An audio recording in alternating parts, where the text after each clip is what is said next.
अस्सलामुअलैकुम। साक्षी खबर में आपका इस्तकबाल है। आज 9 रबीउल सानी है। सुर्खियों से पहले सुनते हैं हदीस शरीफ। बिस्मिल्लाहिर्रहमानिर्रहीम। हुजूर अकरम सल्लल्लाहु अलैहि वसल्लम ने इरशाद फरमाया, बेशक अल्लाह ताला अपने उन बंदों पर रहम फरमाता है जो दूसरों पर रहम करते हैं। और अब सुर्खियां। तेलंगाना काबीना का इजलास जारी। फलाही स्कीम में करप्शन इजलास के एजेंडे में शामिल। जगन मोहन रेड्डी की भूख हड़ताल के इंतजामात मुकम्मल। जगन किसानों के मसाइल पर कल से तनुकू में बैठेंगे भूख हड़ताल पर। हैदराबाद में बच्चा मजदूरी के खिलाफ पुलिस की मुहिम जारी। चंद्रायन गुट्टा, फलकनुमा और दीगर इलाकों से सैकड़ों बच्चों को किया गया आजाद। जयंती नटराजन ने कांग्रेस से दिया इस्तीफा। राहुल गांधी वजारत उमूर में मुदाखिलत करते थे, साबिक वजीर का इल्जाम। और अब तफसील। तेलंगाना काबीना का इजलास जारी है। तेलंगाना में मामूली रद्दोबदल के बाद ये पहला इजलास हो रहा है। डिप्टी सीएम के ओहदे से टी राजैया की बरतरफी और कडियम श्रीहरि की काबीना में शमूलियत के बाद ये पहला इजलास हो रहा है। आज होने वाले इजलास में हुकूमत की फलाही स्कीमात और प्रोजेक्ट्स मौज़ूआत में शामिल है। सरकारी जमीनों पर गैर मजाज कब्जों को बाकायदा बनाने के उमूर पर भी गौर किया गया। इसके अलावा करप्शन भी एजेंडे में शामिल बताया गया है। बताया जाता है कि वजीर आला केसीआर करप्शन की रोकथाम के लिए सख्त मौक़िफ़ इख्तियार किए हुए हैं और सख्त हिदायत जारी कर रहे हैं।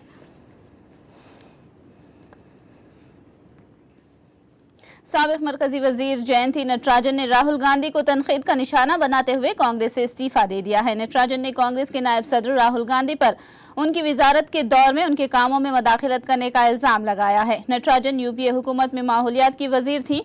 नटराजन ने बताया कि राहुल गांधी की जानिब से उन्हें प्रोजेक्टों की मंजूरी के लिए सिफारिशात की गई थी और उनके फैसलों पर असरअंदाज होने की कोशिश की गई। नटराजन ने उन्हें कांग्रेस पार्टी में नजरअंदाज करने का भी इल्जाम लगाया है। दूसरी जानिब कांग्रेस के कायदीन ने राहुल गांधी का दिफा किया है।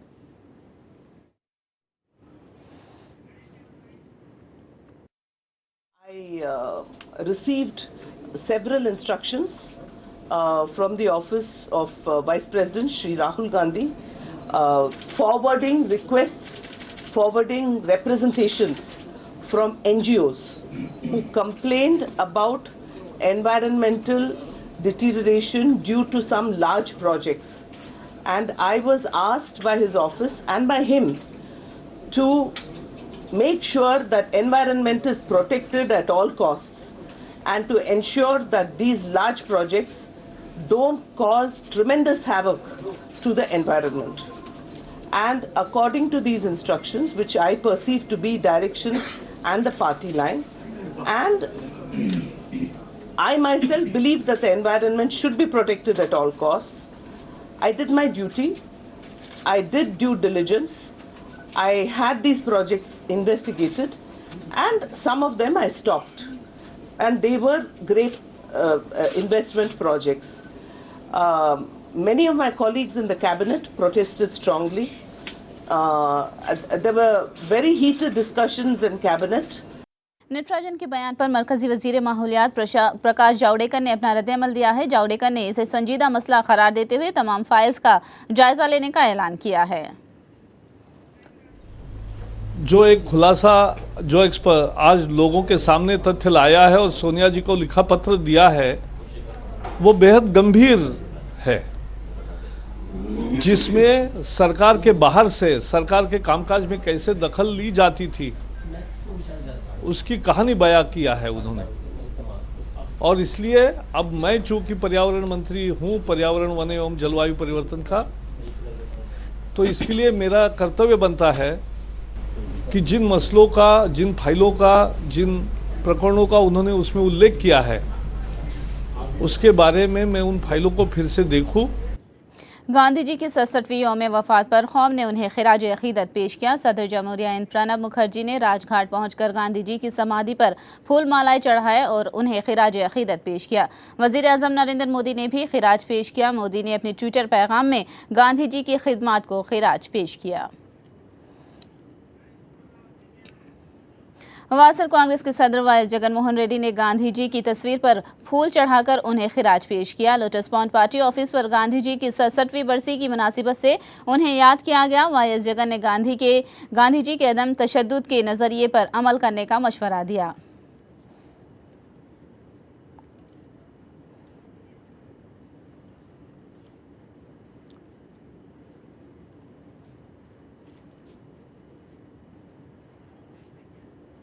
तेलुगुदेशम हुकूमत की अवाम दुश्मन पॉलिसियों के खिलाफ जगनमोहन रेड्डी कल और परसों 2 दिन के लिए भूख हड़ताल कर रहे हैं।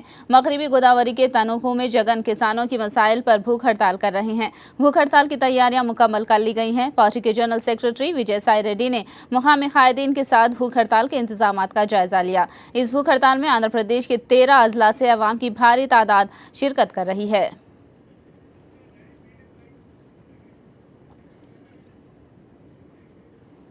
31వ తారీఖు ఉదయం 10 గంటలకు దీక్ష ప్రారంభిస్తాం. అది 2 రోజుల పాటు కొనసాగుతుంది. 1వ తారీఖు సాయంకాలం 6 గంటల వరకు ఈ దీక్ష కొనసాగుతుంది. ఈ నిరాహార దీక్షను రైతుల కోసం, రైతులు పడుతున్నటువంటి బాధలను పరిగణలోకి తీసుకొని మన రాష్ట్రంలో ఉన్నటువంటి 7,60,000 డ్వాక్రా సంఘాలు కూడా మూతపడే పరిస్థితిలో ఉన్నాయి. ఈ నేపథ్యంలో ఈ ప్రజలందరూ కూడా సంపూర్ణ సహకారం అందించి విజయవంతం చేయవలసిందిగా కోరుకుంటున్నాను. ఏ రకంగా మాట్లాడుతున్నారు? ఈ 7 నెలల పాలనలో అసలు ప్రభుత్వం పాలనే లేదు కాబట్టి వాళ్ళ దీక్ష చేయాల్సిన కార్యక్రమం ఉంది. అందుకనే ప్రజా సమస్య పరిష్కారం కోసం జగన్మోహన్ రెడ్డి గారు రేపు ఎల్లుండి చేసే దీక్ష. తుళ్ళూరు ప్రాంతంలో ఉన్నటువంటి రైతాంగానికి వైఎస్ఆర్ కాంగ్రెస్ పార్టీకి అండగా ఉంటుంది. అక్కడ స్థానికంగా ఉన్నటువంటి శాసనసభ్యుడు రామకృష్ణారెడ్డి గారు కానీ, వైఎస్ఆర్ కాంగ్రెస్ పార్టీ కానీ మేము రాజధానికి వ్యతిరేకం కాదు. అట్లాగని బలవంతంగా రైతుల దగ్గర నుంచి భూములు లాక్కునే కార్యక్రమాన్ని తీసుకుంటే మాత్రం రైతాంగం తరపున, రైతు కూలీల తరపున పోరాటం చేయడానికి సిద్ధంగా ఉన్నాం. అదే విషయాన్ని రేపు జరగబోయే సభలో కూడా జగన్మోహన్ రెడ్డి గారి దృష్టికి తీసుకెళ్ళబోతా ఉన్నాం. कर्ज माफ करने का भरोसा दिलाया गया। तमाम कर्जों को हुकूमत ने भरने का वादा किया, लेकिन वादे वफा नहीं किए गए। ये तेलुगुदेशम हुकूमत से मुतालिक श्रीकाकुलम की आवाम का ख्याल है। बाबू की वादा खिलाफियों से बज़न मुकामी आवाम, किसानों और खवातीन के हक के लिए वाई जगन की भूख हड़ताल की तायद कर रहे हैं। अवामी मसाइल के लिए लड़ने वाले कायद का साथ देने का आवाम ने ऐलान किया है। ఒక ఈ సేవా కేంద్రంకి వెళ్ళి ఒక అప్లికేషన్ పెట్టమని రుణమాఫీగా ఈ సేవా కేంద్రంకి వెళ్తే అక్కడ ఎవరు పట్టించుకునే నాదులు లేరు. ఎంఆర్ఓ గారి దగ్గరికి వెళ్తే అక్కడ స్పందించే నాయకులు లేరు. వీళ్ళు ఎవరు లేరు. ప్రతి ఓటు చాలా బాధపడుతున్నారు. రుణమాఫీ 40,000 రూపాయలు, 300 రూపాయలు రుణమాఫీ అవుతుంది. ఈ లోపల బ్యాంక్ నుంచి నోటీసులు రావడం, ఈ జనాలేమో బ్యాంక్ దగ్గర చెడ్డ అయిపోవడం, మళ్ళీ రుణాలు కావాలంటే ఇంకేం బంగారం పెట్టిన ఆ రుణాలు బ్యాట్ క్యాండిడేట్ కింద ఎవరు కూడా బ్యాంకు వాళ్ళు రుణమాఫీ ఇవ్వట్లేదు. దీనివల్ల చాలా తీవ్రమైన అసంతృప్తున్నారు. జనాలకి మోసపూర్తిగా చేస్తున్న చంద్రబాబు ఇలాంటి ప్రకటనలు మానుకోకపోతే ప్రజలు తీవ్రంగా అసంతృప్తి, ఆయనకి చాలా తీవ్రమైన పరిణామం భరిస్తారని మేము అనుకుంటున్నామండి. జగన్మోహన్ రెడ్డి గారి దీక్ష చేయడం, దీనికి అందరూ కూడా మద్దతు మేము కలుగుతాం. రైతాంగం నుంచి కానీ, బయట ప్రజల నుంచి కానీ, వాళ్ళ ద్వారా అనుభవిస్తున్న వాళ్ళు ప్రజలు కానీ అందరూ కూడా జగన్మోహన్ రెడ్డికి మద్దతు ఇస్తామండి. ఏరు దాటిన తర్వాత తెప్ప తగలేసే విధంగా ఆయన బిహేవింగ్, ఆయన నడవడిక, ఆయన 2 పర్యాలు ముఖ్యమంత్రిగా చేశారు. కానీ ఇటువంటి పనికిమాలిన ముఖ్యమంత్రి ఎవరైనా ఉన్నారంటే అది నారా చంద్రబాబు నాయుడు గారు అనేసి ప్రజలు, ప్రతి ఒక్క రైతు కూడా చాలా బాధపడుతూ ఈరోజు ఏదైనా ఎలక్షన్ అంటూ ఉంటే వాళ్ళకి చిత్తుగా ఓడించాలనే ఒక కసితో రైతులందరూ కూడా 50 మంది ఉన్నారు. ముఖ్యంగా ప్రజలు, రైతులు అందరూ కూడా జగన్ మీద చాలా ఆశలు పెట్టుకున్నారు. 1 रुपये का कर्ज भी माफ नहीं किया गया। सोने का हराज करने की बैंकों से नोटिसें मिल रही हैं। आंध्र प्रदेश के किसान कर्ज में मुब्तला हैं। कृष्णा जिले के अवाम का कहना है कि इतना सब कुछ होने के बाद भी बाबू उनकी फरियाद सुनने को तैयार नहीं है। अवाम ने रिमार्क किया कि चंद्रबाबू नायडू ने अवाम को एक बार फिर धोखा दिया। मुकामी अवाम ने जगन की दीक्षा की तायद करते हुए हुकूमत के खिलाफ जदोजहद में शामिल होने का ऐलान किया। చంద్రబాబు నాయుడు గారు ఇచ్చిన వాగ్దానం వల్ల మేము కట్టవలసినవి కట్టపోగా ఇంకా ఎక్స్ట్రా వడ్డీలు కూడా కడుతున్నాం. ఆయన 10,000 మనిషికి వచ్చి 10,000 తీస్తామని చెప్పారు. అవి తీయకపోగా 5,000 ఎక్స్ట్రా వడ్డీ అయినాయండి. మళ్ళీ 10 నెలల్లో మాకు లోన్ రావాల్సింది, లోన్ రాలేదు. లోన్ రావడానికి కాదు కదా, బ్యాడ్ గ్రూప్ కింద రాసేస్తున్నారు. దయచేసి ఇస్తామన్న రుణమాఫీ మాకు చేయాలని కోరుతున్నాము. జగన్మోహన్ రెడ్డి గారు మా కోసం ఎంతో కృషి చేస్తున్నారు కాబట్టి ఆయనకు మేము పూర్తి మద్దతు ఇస్తున్నామండి. నాకు గోల్డ్ లోన్ పోలేదండి, పోలేకపోగా మళ్ళీ కట్టమని చెప్పేసి నోటీస్ ఇచ్చారండి. చాలా ఇబ్బంది పెడుతున్నారండి. అప్పుడు తీసేస్తే తీసేసామనండి, లేకపోతే కడితే కట్టమని అంటే శుభ్రం కట్టేసుకుంటామండి. ఇప్పుడు వడ్డీ చక్ర వడ్డీ పడిపోతుందండి, వడ్డీ కలిసేసి చాలా ఇబ్బంది పడిపోతున్నాం.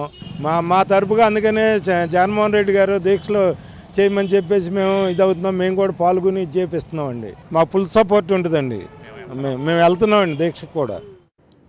हाल ही में चंद्रशेखर राव की काबीना में शामिल हुए कड़ियम श्रीहरि ने बतौर नायब वजीर आला व वजीर तालीम की हैसियत से अपने ओहदे का जायजा हासिल कर लिया है। उन्होंने इस मौके पर कहा कि तालीमी मैदान में रियासत को आगे बढ़ाना ही उनका अहम मकसद है। इस मौके पर वजीर दाखिला नरसिम्हा रेड्डी और वजीर आबपाशी हरीश राव ने कड़ियम श्रीहरि को मुबारकबाद दी।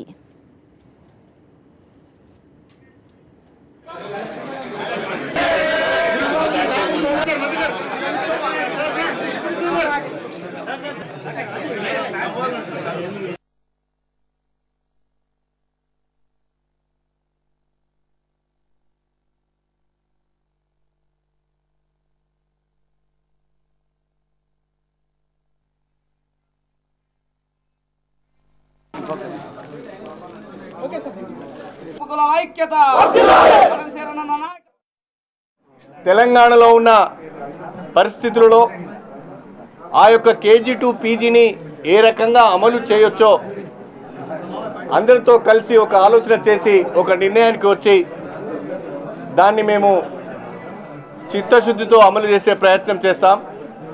తెలంగాణ రాష్ట్రము విద్యాపరంగా త్వరలోనే ఇతర రాష్ట్రాలకు ఆదర్శంగా నిలబడే విధంగా మా ప్రయత్నం ఉంటుంది అని చెప్పి ఈ సందర్భంగా నేను తెలియజేస్తున్నా.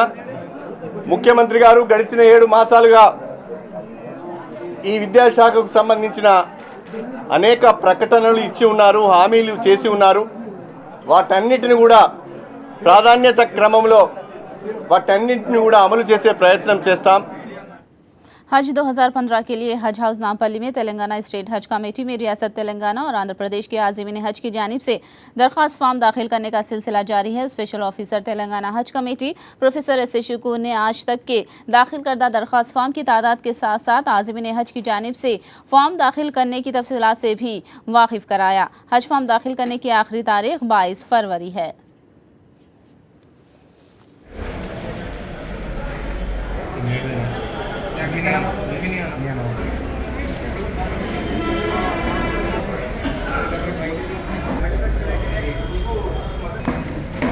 जाने वालों का नहीं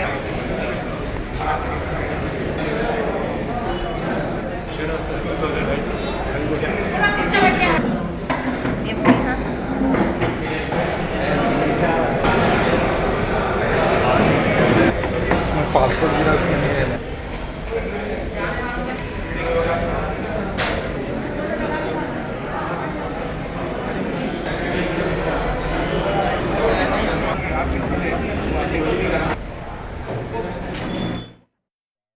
आज तक हमको जुमला जितने फार्म्स रियासत आंध्र प्रदेश और तेलंगाना से मिला के 1158 कवर्स यहाँ पे दाखिल हुए हैं और जुमला फार्म 2638 फार्म रियासती हज कमेटी में दाखिल किए गए हैं। इसके अलावा अजला से तकरीबन तेलंगाना के अजला से 600 के करीब फार्म्स अभी तक दाखिल हुए हैं। उसी तरीके से 100 के करीब रियासत आंध्र प्रदेश के तकरीबन 100 के करीब फार्म्स यहाँ पर दाखिल हो चुके हैं। इस मरतबा क्योंकि बाइफरकेशन हो चुका है आंध्र और तेलंगाना का, तो रियासती हज कमेटी का भी बाइफरकेशन हुआ, तेलंगाना स्टेट हज कमेटी हो चुकी है। लेकिन इस मरतबा रियासत आंध्र प्रदेश के भी जो सर्विसेज है वो भी तेलंगाना हज कमेटी के ज़रिए किए जाएंगे। यहाँ पर आप फार्म दाखिल कर सकते हैं और आप अपने जुमला उमूर को यहाँ पर तकमील कर सकते हैं। लेकिन एक आप हैंड रिटन पासपोर्ट अगर आपके पास है तो फौरी उसको तब्दील करवा के डिजिटलाइज करवा लें। और उसी तरीके से अगर आपका पासपोर्ट लैप्स हो रहा 20 तारीख मार्च 20 तारीख 2016 तक आपका पासपोर्ट वैलिड रहना चाहिए। अगर आपको किसी किस्म की दिक्कत हो रही है या कुछ परेशानी हो रही है तो आप तेलंगाना स्टेट हज कमेटी के अहदेदारों से रास्त तौर पर रब्त पैदा कर सकते हैं। किसी दरमियानी आदमी से आप रब्त पैदा मत कीजिए, बल्कि रियासती हज कमेटी के अमला से आप रब्त पैदा कीजिए। बच्चा मजदूरी को रोकने के लिए ओहदेदारों ने मुस्तैदी से कार्रवाई करते हुए कई बच्चों को मजदूरी से आज़ाद करा लिया, मगर अब उनके सामने उनकी बाज़ावतकारी का मसला दरपेश है। चंद एक मुकामी बच्चों के अलावा बिहार से लाए गए बच्चों से मजदूरी करवाई जा रही थी। मुकामी बच्चों के वालिदैन ने उनके बच्चों को उनके हवाले करने का मुतालबा किया है। चंद्रायन गुट्टा, फलकनुमा वगैरह से बच्चों को आज़ाद किया गया।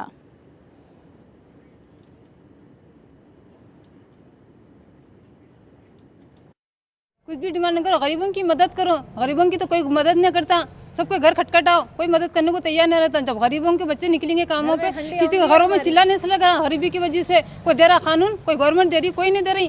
किसी के जाके बोलो, कोई नहीं देने को तैयार होती। जब हमारे बच्चों को मुफलिसी के मारे हम भेजेंगे तो बच्चों को अरेस्ट कर ली तो कैसा, बोलो किसको बोलेंगे? आगे सुबह हम बच्चों को लेके गए, आज तक बच्चों को मिलने नहीं दे रहे, बात करने नहीं दे रहे। बोले तो उल्टे सीधा बातें करे, मर जाते हो तो मर जाओ बोल के बोल रहे पुलिस वाले। ये तरीका तो नहीं होता ना, कोई तरीका ही बोले पुलिस वालों को, हम मर जाते हमारे बच्चों को दे बोलो। खाने कुछ भी नहीं था, घर पे क्या करते सब लोग, बाप नहीं है इसलिए वजह रख दी, काम पे रख दी बच्चों को। दिन पढ़ने आता बच्चा, दिन में 3 बजे काम करता, थोड़ा 2 घंटे काम करता, उसके बाद फिर लेके चले गए। क्या करना बताओ? महकमे बच्चा मजदूरी के एक ओहदेदार ने बताया कि ज़्यादातर बच्चे बिहार से ताल्लुक़ रखते हैं और वहाँ की हुकूमत से रब्ता करते हुए उन्हें उनके माँ बाप को हवाले करने की कोशिश की जा रही है। రెస్క్యూ జరిగింది కాబట్టి సిడబ్ల్యూసి చైల్డ్ వెల్ఫేర్ కమిటీ ద్వారా DCPO staff, child labour department, మళ్ళీ పోలీస్ సపోర్ట్తోని కలెక్టర్ గారితో మాట్లాడి అక్కడ బీహార్ గవర్నమెంట్తో మాట్లాడి వాళ్ళని అక్కడికి పంపించడానికి ప్రయత్నాలు జరుగుతున్నాయి. అవి ఒప్పందాల ప్రకారం అక్కడికి పిల్లలు పేరెంట్స్ దగ్గరికి వెళ్తారా లేకపోతే అక్కడున్న గవర్నమెంట్ హోమ్స్లో షెల్టర్, ఎడ్యుకేషన్ సపోర్ట్ ఇస్తారా అనేది నిర్ణయిస్తారు సిడబ్ల్యూసి. बच्चा मजदूरी के निजात के लिए हर मुमकिन कोशिश करने का ओहदेदारों ने दावा किया है। बच्चा मजदूरी करवाने वालों के खिलाफ सख्त कार्रवाई की वार्निंग दी जा रही है। लेबर कमिश्नर ने बच्चा मजदूरी को मुकम्मल रोकथाम तक धावे जारी रखने का ऐलान किया। ఏ యజమాని అయితే చిన్నపిల్లల చేత పనిచేస్తాడో ఆ యజమాని చట్ట ప్రకారంగా శిక్షిస్తాము. వారికి 6 నెలల వరకు జైలు శిక్షకు గురవుతారు. ఒక్కొక్క బాల కార్మికుడికి 20,000 రూపాయల చొప్పున యజమాని నుంచి వసూలు చేసి వాళ్ళకు ఒక నిధిని ఏర్పాటు చేయడం జరుగుతుంది. ఈ ఆపరేషన్ ఇక ఆగవు, ఇలానే కొనసాగుతూ ఉంటుంది. సో మేము యజమానులకు ఏం చూపిస్తున్నాం అంటే, మీరు వ్యాపారాలు నిర్వహించుకోండి, చట్టాలను గౌరవించండి, సక్రమంగా మీరు వ్యాపారం చేసుకోండి, కానీ ఇల్లీగల్గా చట్టాలకి విరుద్ధంగా మీరు వ్యాపారం నిర్వహించొద్దని మేము కోరుతున్నాము. ఎవరైనా बच्चा मजदूरी के पीछे डेली फाइनेंस माफिया मुलविस होने का पुलिस ने शुबा जाहिर किया है। पुलिस ने मुकामी पहलवानों का भी इस ज़िम्मन में ताउन होने का दावा किया है। चूड़ियों की तिजारत का सहारा लेकर ये धंधा किया जा रहा है। पुलिस ने बताया कि इसके पीछे कोई भी हो वो उसे बख्शेंगे नहीं और पुलिस ने अब तक 70 बच्चों को मजदूरी से आज़ाद कराने का दावा किया है। ताज़ा तौर पर फलकनुमा के इलाके में पुलिस ने धावे बोलते हुए चंद बच्चों को मजदूरी से निजात दिलाई है। చంద్రాయనగుట్ట, ఫలక్నామా, కంచన్బాగ్లో ఈ గాజుల కార్ఖానాలు రైడ్ చేయడం జరిగింది. ఇప్పుడు వరకు సుమారు 70 మంది పిల్లల్ని రెస్క్యూ చేసి వాళ్ళని ఎంప్లాయర్స్ కూడా ఎవరైతే ఉన్నారో వాళ్ళని బాండెడ్ లేబర్ కింద పెట్టుకున్నారో వాళ్ళు కూడా అరెస్ట్ చేసి అంతా అనాలిసిస్ మన ఇన్వెస్టిగేషన్ చేస్తున్నారు. ముఖ్యంగా బేగం బజార్లోని పరమేశ్వర బ్యాంగిల్స్, రాజ్దీప్ బ్యాంగిల్స్ ఓనర్స్ కూడా దీంట్లో ఇన్వాల్వ్ అయినట్టుగా మాకు తెలిసింది. సో వాళ్ళు ఎవరైనప్పటికీ, ఎంతటి వారైనప్పటికీ ఈ యొక్క ఈ గ్యాంగ్లో వెనకాల ఉన్న ఈ ప్రమాదభరితమైన చైల్డ్ లేబర్ కింద ఎవరైతే వెనకాల ఉన్నారో వాళ్ళపై కఠిన చర్యలు తీసుకుంటాం. కొంతమంది బీహార్ నుంచి వచ్చిన బ్రోకర్స్ సిండికేట్గా మారి ఇక్కడ అద్దెకి ఇచ్చి ఈ చీకటి గృహాల్లో, చిన్న ఇరుకైన గదుల్లో ఈ చిన్నపిల్లల పసి బాల్యాన్ని, వాళ్ళ యొక్క హక్కుల్ని హరిస్తున్నారు వీళ్ళు. వాళ్ళు ఇప్పటికే ఒక 5-6 మేము గుర్తించడం జరిగింది. ఇంకా ఇన్వెస్టిగేషన్ కొనసాగుతుంది. దీని వెనకాల ఉన్న పైల్వాన్స్, రౌడీ షీటర్స్, ఇల్లీగల్ ఫైనాన్సర్స్, వీళ్ళకు కూడా ఇల్లీగల్ ఫైనాన్సర్స్ కూడా దీనిలో పాత్ర ఉంది. వాళ్ళు కూడా మొత్తం అంతా గుర్తు రెడీ చేయడం జరుగుతుంది. ఎవరైనప్పటికీ इंसानी जुल्म की शिकार एक कमसिन लड़की की जान चली गई। जनारम IGA हेड कांस्टेबल के तौर पर काम करने वाले जाकिर हुसैन मेदक जिले के कोंडापुर मंडल के मलकापुर में रहते हैं। चंद महीनों पहले हुसैन एक 5 साल लड़की को घर लाया और इस मासूम से घर के काम करवाने लगा। काम न करने पर दोनों मियाँ बीवी लड़की की खूब पिटाई करते। 1 महीना पहले इस लड़की के हाथ पैर जलाए गए। गरम गरम तेल डालने से लड़की शदीद जख्मी हो गई। महकमे बहबूद और अतफाल के ओहदेदारों ने खबर पाते ही लड़की को अस्पताल पहुँचाने की कोशिश की, लेकिन लड़की रास्ते में ही हलाक हो गई।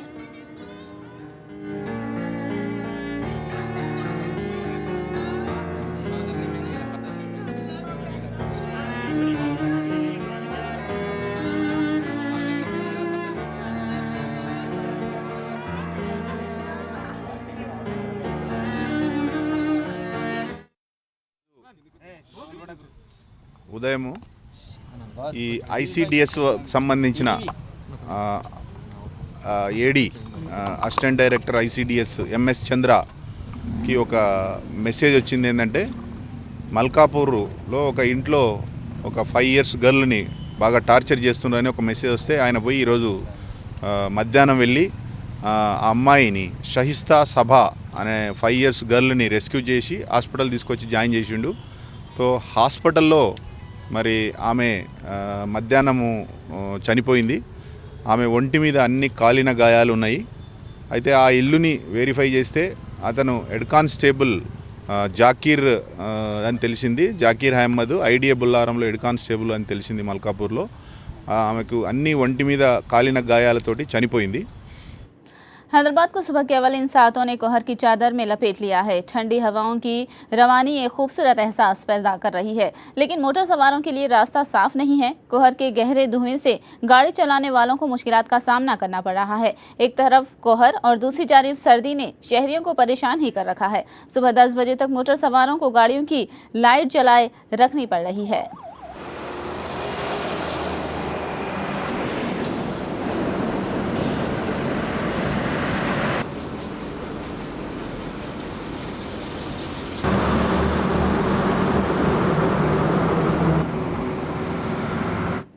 लैंडर पेस और मार्टिना हैंगिस की जोड़ी ऑस्ट्रेलियन ओपन मिक्स डबल्स के फाइनल में दाखिल हो गई है, जबकि सानिया और ब्रोनी की जोड़ी टूर्नामेंट से बाहर हो गई है। 7वें सेट्स में हिंदुस्तान और स्विट्जरलैंड की जोड़ी लैंडर पेस और मार्टिना हैंगिस की जोड़ी ने ताइपाई और यूरुग्वे की जोड़ी सोवेशी और पियालू कवाजिन को सेमीफाइनल मुकाबले में 7-5, 6-4 से हरा दिया। पहला सेमीफाइनल 1 घंटा 14 मिनट जारी रहा।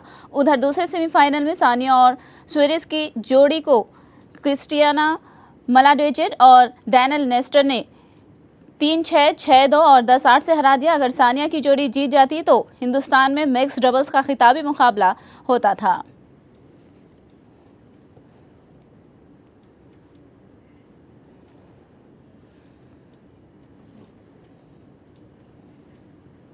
तीन मुल्क की सीरीज में हिंदुस्तान को आज एक और हार का सामना करना पड़ा। इंग्लैंड ने हिंदुस्तान को 3 विकेट से हरा दिया। इस हार से हिंदुस्तान 3 मुल्क की सीरीज से बाहर हो गया है। आज खेले गए मैच में हिंदुस्तान ने 200 रन बनाए थे। जवाब में इंग्लैंड ने 7 विकेट के नुकसान पर कामयाबी का निशाना पूरा कर लिया। इंग्लैंड की जानिब से टेलर ने 82 रन बनाए। हिंदुस्तान की जानिब से राहने ने सबसे ज्यादा 73 रन बनाए।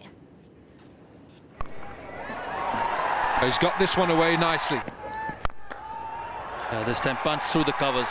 That's the best shot he's played so far in this match. That'll edge.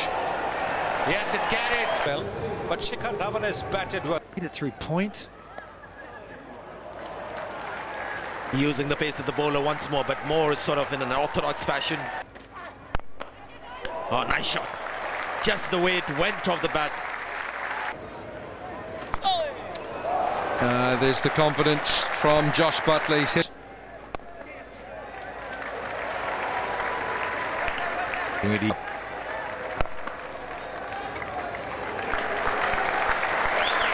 Right, 200 comes up. and now they're formally out of the Tri-Series. The start when Ajinkya Rahane was making 72. But so many moments where... आखिर में सुर्खियां एक बार फिर। तेलंगाना काबीना का इजलास जारी, फलाही स्कीमें, करप्शन इजलास के एजेंडे में शामिल।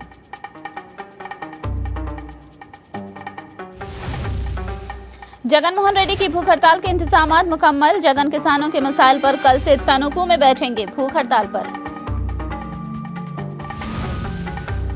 हैदराबाद में बच्चा मजदूरी के खिलाफ पुलिस की मुहिम जारी। चंद्रायन गुट्टा, फलकनुमा और दीगर इलाकों से सैकड़ों बच्चों को किया गया आजाद। जयंती नटराजन ने कांग्रेस से दिया इस्तीफा। राहुल गांधी वजारत उमूर में मदाखिलत करते थे, साबिक वजीर का इल्जाम।